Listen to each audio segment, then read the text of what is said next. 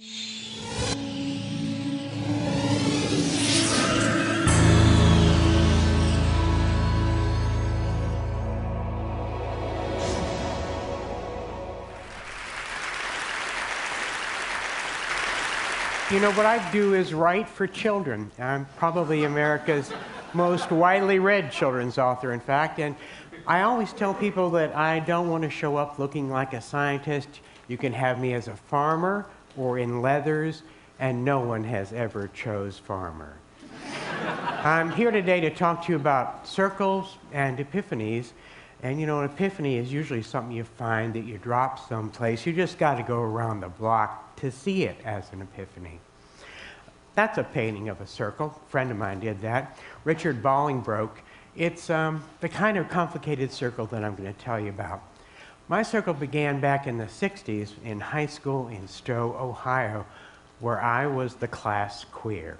I was the guy beaten up bloody every week in the boys' room until one teacher saved my life. She saved my life by letting me go to the bathroom in the teacher's lounge. She did it in secret. She did it for 3 years, and I had to get out of town. I had a thumb, I had $85, and I ended up in San Francisco, California, met a lover, and back in the 80s found it necessary to begin work on AIDS organizations. About 3 or 4 years ago, I got a phone call in the middle of the night from that teacher, Mrs. Poston, who said, "I need to see you. I am disappointed that we never got to know each other as adults. Could you please come to Ohio and please bring that man that I know you have found by now?" And I should mention that I have pancreatic cancer, and I'd like you to please be quick about this. Well, the next day we were in Cleveland. We took a look at her, we laughed, we cried, and we knew that she needed to be in a hospice.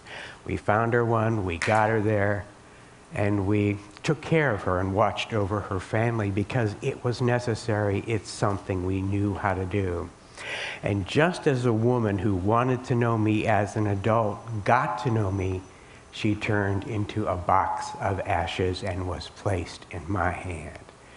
And what had happened was the circle had closed. It had become a circle. And that epiphany I talked about presented itself. The epiphany is that death is a part of life. She saved my life.